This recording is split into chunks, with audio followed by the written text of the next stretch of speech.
بسم اللہ الرحمن الرحیم۔ ایک سوال پوچھا گیا کہ نماز کے دوران اگر وضو ٹوٹ جائے ہوا خارج ہونے سے تو کیا کیا جائے؟ نماز کے دوران اگر ہوا خارج ہو تو اس کے نتیجے میں کیا کیا جائے؟ کیا نمازی کو فوری طور پر منقطع کر دیا جائے یا پھر نماز کو جاری رکھا جائے؟ نماز کے دوران ہوا خارج ہونے سے آپ کو کیا ملتا ہے اور آپ کے لیے اس کے بدلے میں کیا ہے؟ نماز دراصل انسان کی اللہ رب العالمین سے ملاقات کا ذریعہ ہے، اس رب سے جو انسان کو پیدا کرنے والا ہے، اس کو پالنے والا ہے اور رزق عطا کرنے والا ہے۔ نماز کا حکم اللہ رب العالمین نے قرآن پاک میں دیا اور کہا کہ نماز قائم کرو، یعنی نماز قائم کرنا اس طرح لیا جاتا ہے کہ قائم کی ہوئی چیز کبھی ختم نہیں ہوتی، یعنی روزانہ 5 مرتبہ جب مؤذن آپ کو مسجد کی جانب پکارے تو اللہ تعالیٰ کی بارگاہ میں جا کر پیش ہو جائیں اور اس بات کو اپنے ذہن میں رکھا جائے کہ دراصل آپ اللہ کے گھر جا رہے ہیں۔ اللہ کو آپ کے سجود، آپ کے قیام اور رکوع کی ضرورت نہیں، بلکہ آپ کے دل کے اندر جو تقوی موجود ہے کہ آپ دنیا جہاں کے رب بلکہ تمام جہانوں کے رب کی بارگاہ میں پیش ہو رہے ہیں۔ اللہ رب العالمین انسان کا وہ ایمان اور تقوی دیکھنے والا ہے۔ جب کسی انسان کے دل کے اندر یہ خیال بیٹھ گیا اور ایمان کی حد تک بیٹھ گیا کہ وہ اللہ کی بارگاہ میں پیش ہو گیا، اور اللہ کی بارگاہ میں پیش ہونے کے کچھ آداب ہیں اور ان کو جان لینا انتہائی ضروری اور لازمی ہے، ورنہ یہی عبادت آپ کے لیے پکڑ کا باعث بھی بن سکتی ہے۔ اگر ان آداب میں کوتاہی کی جائے تو یہ معاملہ بخشش کے بجائے گناہ کا بھی ہو سکتا ہے۔ چنانچہ ان تمام آداب کو جان لینا آپ کے لیے انتہائی ضروری ہے۔ نماز کے لیے جس جگہ کا انتخاب کیا جائے وہ پاک اور صاف ہونی چاہیے، اور جس جگہ کھڑے ہو کر نماز ادا کریں وہ روشنی سے متواتر ہو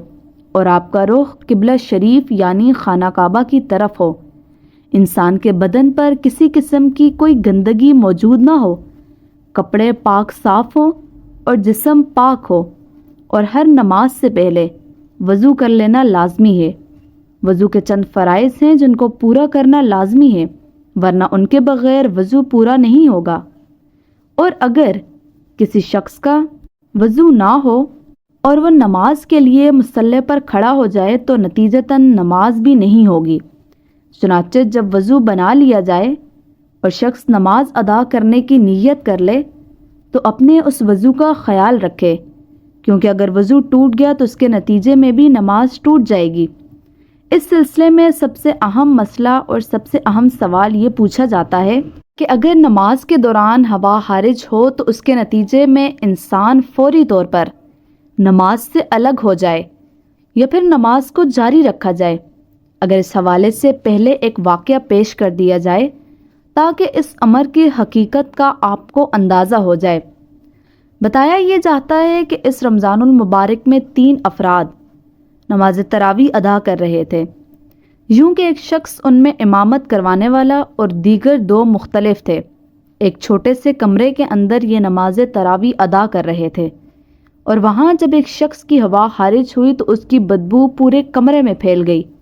یعنی کہ تینوں افراد کو اندازہ ہو چکا کہ کسی ایک شخص کا وضو ٹوٹ گیا، لیکن شرمندگی کے باعث ان میں سے کوئی ایک شخص بھی نماز تراویح سے الگ نہ ہوا اور یہی 20 رکعت نماز ادا کی تاکہ اسے شرمندہ نہ ہونا پڑے اور کسی کو اندازہ نہ ہو کہ اس کا وضو ٹوٹ گیا ہے۔ لہٰذا یہ ایک انتہائی شرمناک عمل تھا۔ ہونا یہ چاہیے تھا کہ فوری طور پر ایمان کی طرف سے رائے دی جاتی کہ تینوں افراد دوبارہ وضو کرتے تاکہ پردہ بھی رہ جاتا، جو کہ دین کا حکم ہے کہ پردہ ڈالا جائے اور نماز بھی ادا ہو جاتی، لیکن ایسا نہ ہوا۔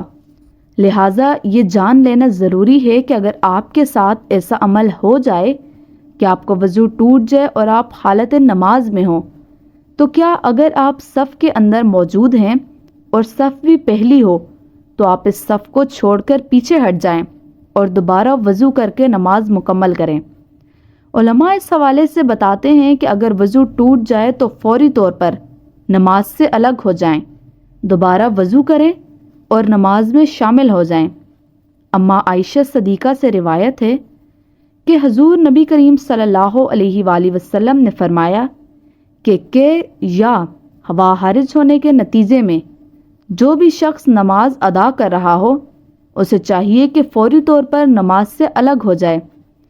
دوبارہ وضو کرے اور اس دوران کسی سے بات نہ کرے اور پھر نماز میں شامل ہو جائے۔ جو رکعت رہ جائے اس کو بعد میں ادا کرے اور باقی نماز مکمل کرے۔ یعنی دین اسلام کے اندر موجود نہیں ہے کہ نماز ادا کرتے ہوئے کوئی شخص ہوا خارج ہونے کے اس عمل کو محسوس کر لے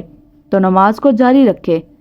بلکہ نماز سے الگ ہونا اور دوبارہ وضو کر کے نماز ادا کرنے کا حکم اسلام کے اندر موجود ہے۔ اس حوالے سے علماء کرام فرماتے ہیں کہ کوئی شخص اگر یہ محسوس کر لے کہ اس کی ہوا خارج ہوئی اور اس کا وضو ٹوٹ گیا ہے تو وہ اپنے ناک پر ہاتھ رکھتے ہوئے نماز سے الگ ہو جائے۔ اس سے تاثر یہ ملے گا کہ اس شخص کی نکسیر پھوٹ گئی ہے، خون نکلنے کی صورت میں بھی وضو ٹوٹ جاتا ہے، پھر دوبارہ وضو کرنا پڑتا ہے۔ چنانچہ جب کوئی شخص ناک پر ہاتھ رکھ کر جب نماز سے الگ ہوگا تو دیگر تمام افراد یہی سمجھیں گے کہ اس کی نکسیر پھوٹی، اس کے ناک سے خون نکل رہا ہے، جس کے باعث یہ دوبارہ وضو کر کے نماز میں شامل ہو گیا۔ یوں کسی بھی شخص کو شرمندگی سے بچایا جا سکتا ہے، اور دین اسلام کا جو حکم ہے کہ دوسروں کے عیب پر پردہ ڈالا جائے اس طرح پورا کیا جا سکتا ہے۔ اللہ تعالی ہم سب کو ایک دوسرے کا پردہ رکھنے کی توفیق عطا فرمائے اور اپنے تمام عمل دین اسلام کے مطابق کرنے کی توفیق عطا فرمائے۔ ویڈیو اچھی لگی ہو تو لائک کر دیں،